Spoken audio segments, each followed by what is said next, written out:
The French and Industrial Revolutions caused the rise of many ideologies to manage the new political and social results of the revolutions. These theories allowed for multiple views of the world. Scientific socialism, or Marxism, became a popular movement due to the Industrial Revolution.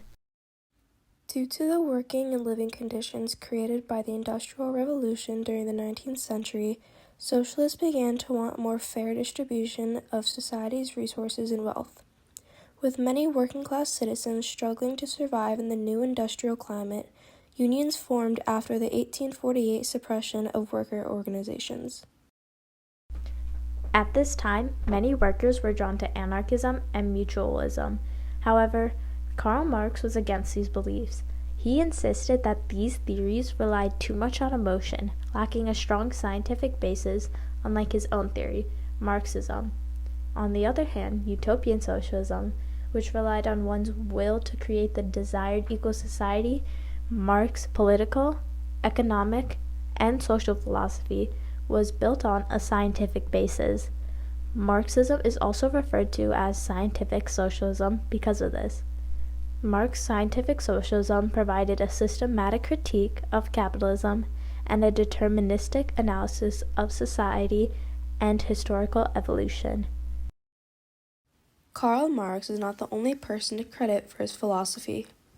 Friedrich Engels moved to England in the 1840s to learn about business, but more importantly, he also traveled through cities, visiting working-class areas and interviewing people.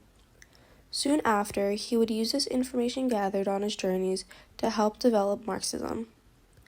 Engels and Marx would collaborate together at Paris in 1844 to become the revolutionary creators of modern socialism.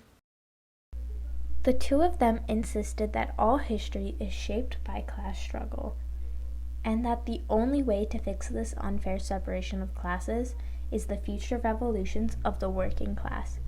The working class would overthrow the bourgeoisie and replace capitalism and private property with the communist state. In this communist state, they described that all property would be collectively owned rather than individually. Karl Marx and Friedrich Engels viewed themselves as the revolutionary leaders of the proletariat, or the working class. In The Condition of the Working Class in England, written by Engels, he describes that the way the working class is treated is truly scandalous. Marxism supports the working and lower class, indicating that the working and lower class would also support this philosophy. In the Communist Manifesto, written by both Marx and Engels, the middle class and industrial capitalism are directly attacked and criticized. They argue that capitalism is meant to convenience the middle and upper classes, allowing for higher classes to benefit towards the working and lower classes. The Communist Manifesto calls for the working and lower classes to reject capitalism and create a communist system through worker revolution.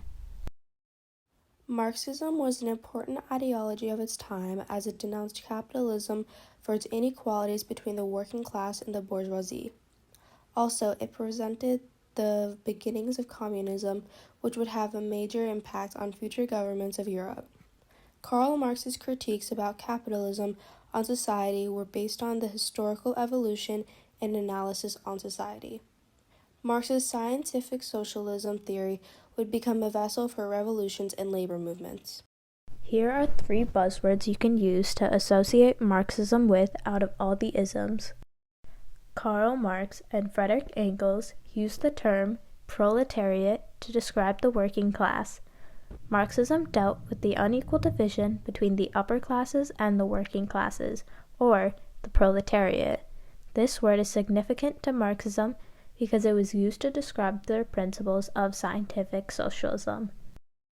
Community can be correlated to communism, but community could also be in terms of Marx and Engels' theory on creating a communist state where all property is collectively held, therefore all land is a community as a whole. Marxism criticizes capitalism and its liberal ideas. Marx criticized these ideas because he wants equality within society and the social classes. Equality can be a good buzzword because it represents Karl Marx's desire for equality between the working classes and the upper classes.